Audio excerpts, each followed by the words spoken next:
어쩔 수 없는 일이 많구나. 세상에 불행이 행복보다 조금 더 많은 건 아닌가? 그런 생각이 들었던 때가 이제 그때였던 것 같은데 그걸 인정해버렸던 것 같아요. 약간 직장생활 처음 시작할 때부터 느꼈던 그런 이제 여러 가지 상황들을 이제 돌이켜보니까 행복은 진짜 소수였던 것 같고 대부분의 힘들고 불행이 좀 많았던 것 같은데 그거 인정하고 나니까 행복감을 느끼려고 작은 행복감을 만들기 위해서 노력했던 것 같고. 좋아요, 구독, 알림 설정까지. 대표님. 안녕하세요. 안녕하세요.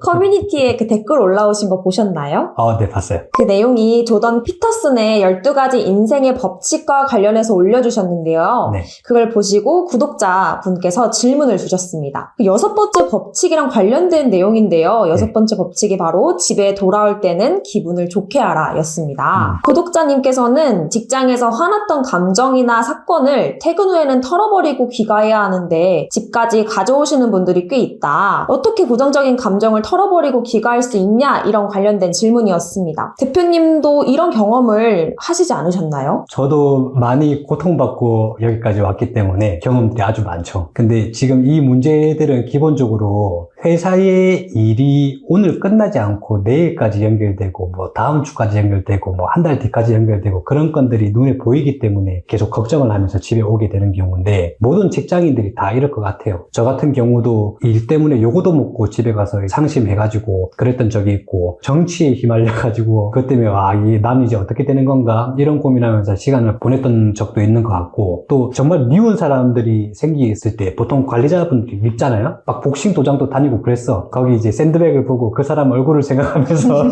스트레스를 풀고 막 그렇게 했지. 그러다가 집에 가가지고 내가 이러한 상황에 처해가지고 너무 그 사람이 밉다. 막 진짜 내 때리고 싶다. 그러니까 우리 와이프가 했던 말 중에 제일 기억나는 말이 그 사람 코에 곰팡이나 펴라 이라는 거야. 근데 이 가슴 안에 있는 불덩어리가 싹 녹아버리는 느낌이 드는 거야. 그러니까 이게 현실 불가능한 저주를 퍼부은 건데 근데 가족이 그걸 공감해 주니까 너무너무 그때 이제 마음이 편안해지고 의지가 되고 그렇더라고요. 제가 생각했을 때는 이 문제들은 회사에서 문제가 있으면 이제 집에서 연결되는 게 내일까지 가기 때문에 연결이 되는 거고 회사에서는 문제가 없다가도 집에 혹시 가족이랑 싸우거나 그렇게 됐을 때 그게 회사에 갔을 때 또 집에 돌아가야 된다는 느낌이 되니까 이게 다 연결이 되는 거잖아. 집에도 연결이 되고 회사도 연결이 되고 그런 문제 때문에 양쪽에서 균형이 뭔가 안 맞으면 안 되겠다 생각이 들었고 자기의 일과 가족은 모두가 연결이 되어 있다라는 걸 거의 한 40대에서 느꼈던 것 같아요. 그전에는 이제 회사에서 막 불편했던 것들을 집에 가서 이제 그런 표정을 짓고 있으면은 나도 안 좋고 이제 우리 가족도 안 좋고 막 그랬단 말이야. 그걸 깨닫고 나서부터는 많은 노력을 했던 것 같아요. 혹시 우리 회사의 기업 문화가 만들어진 배경이 이건가요? 그쵸. 혹시 이해가 됐나? 네. 우리 회사의 기업 문화에 보면은 회사에 가면 힘들고 집에 가도 힘들고 어느 곳도 힘들지 않은 곳이 없습니다. 거기에 일과 삶의 균형이 무너진다면 힘듦에 불행이 더해집니다. 회사 외의 시간이 즐거우면 회사에서 기쁘고 회사에서 기쁘면 회사 외의 시간이 풍요로워집니다. 이거 내 깨달음 때문에 넣었던 거야. 회사에서 일이 집으로 갈 수밖에 없는 거고 집에 일이 회사에 갈 수밖에 없으니까 내가 생각했을 때는 회사 한 군데만 스트레스 받지 않게 한다고 하면 집에서는 자기들끼리 어떻게든 정화되지 않을까라고 생각을 했던 거지. 그래서 내 나름의 느꼈던 철학을 가지고 우리 회사에서는 좀 일은 많아서 힘들 수는 있겠지만 스트레스 받지 않는 공간을 만들어 주려고 노력을 많이 했던 것 같아요. 맞아요. 저도 굉장히 좋은 환경에서 일하고 있다고 매번 느끼고 있습니다. 우리 회사 최고.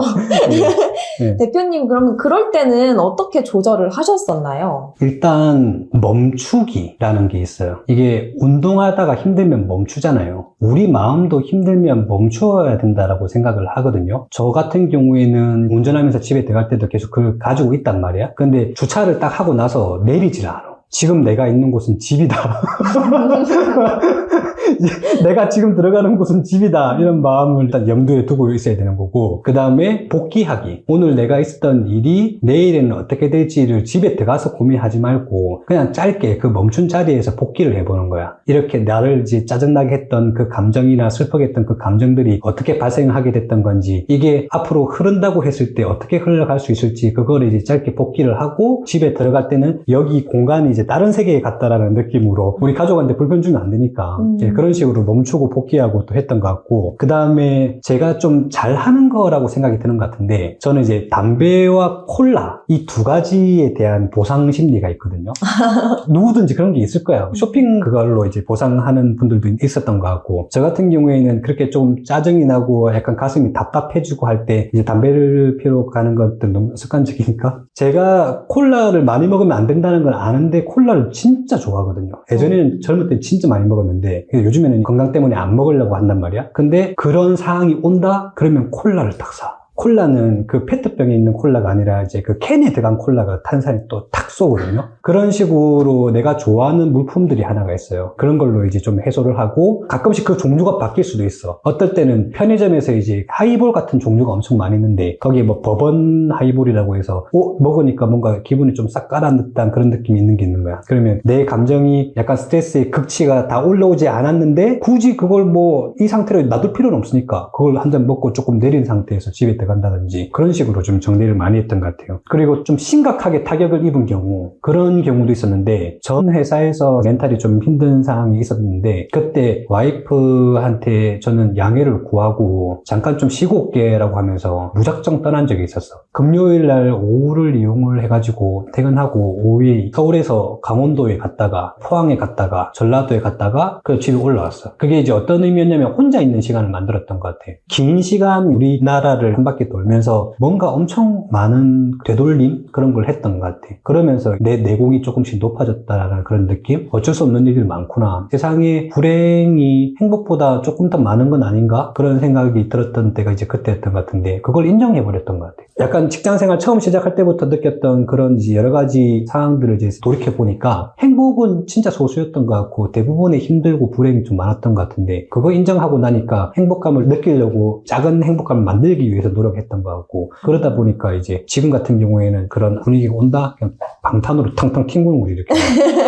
이제 와도 이제 침입이 안 되는 거야. 이게 자신한테 잘 맞는 것이 있을 거예요. 그게 보상 심리 같은 것도 진짜 좋은 거라고 생각했는데, 그런 것들 잘 찾아가지고 했으면 좋겠고, 또 두 번째로 생각하는 건 일이랑 가족은 연결이 되어 있다라고 했잖아요. 둘 중에 하나를 선택하면 가족이지. 그것만 잊지 않으면 될 것 같아. 회사에서 일이 있는 것들은 진짜 사소한 거고 집이 더 중요한 건데 집을 버릴 수는 없잖아요. 그것만 생각하면은 이런 고통 같은 경우에는 잘 버틸 수 있을 거라고 생각이 들고, 자신의 건강이나 가족보다 중요한 건 없다고 생각해요. 그 다음이 일인 거죠. 그래서 저 같은 경우에는 멈추기, 복귀하기, 혼자 있는 시간 가지기, 보상하기, 이런 걸 통해서 많이 했던 것 같아요. 좋은 말씀 많이 해주셨는데요. 이와 유사한 경험들을 하고 계신 모든 분들께 마지막으로 한 말씀 부탁드릴게요. 좋아요, 구독, 알림 설정까지. 저는 그렇게 많이 살지는 않았지만 느낀 바가 있었어요. 엄청 간편하게 생각했어요. 이게 회사가 있고 가족이 있는 거잖아요. 근데 회사도 힘들고 집에 가도 힘들면 지옥이라고 봤어요. 그리고 회사 하나만 힘들거나 집 하나만 힘들거나 이랬을 때는 거의 대부분이 가지고 있는 일반적인 상황이라고 봤고, 그리고 가장 이상적인 게 회사도 기분 나쁘지 않고 집도 기분 나쁘지 않고 그렇게 살 수 있다고 한다면 저는 그건 천국이라고 생각을 하거든요. 자기의 능력을 잘 이해했으면 좋겠어요. 자기의 능력이라는 건 어떤 능력이냐면 회사와 집을 좀 단절시킬 수 있는 능력. 회사에서 집으로 가는데 그걸 어떻게 안 가지고 갈 수 있어. 그걸 노력해야 되는 거야. 그게 그 능력이라는 거지. 만약에 자기 능력이 충분하다고 한다면 자기가 조금 그런 걸 참아내면서 가족들한테는 아버지의 모습이든 어머니의 모습이든 그 모습만 보여주면 되는 거고, 그런 부분이 약하다 그러면은 저는 그런 배우자나 가족들한테 나 이런 일이 있었는데 솔루션을 주려고 하지 마. 그냥 이야기만 들어줄 수 있어. 왜 이게 남자들의 특징이 뭐냐면, 여성분들은 이제 이야기를 하면은 자꾸 문제를 해결하려고 해. 나는 그냥 말하고 싶어서 말하는 건데, 남자들 같은 경우에는 말하면은 자기는 잘못한 게 없는 것처럼 늘 말해.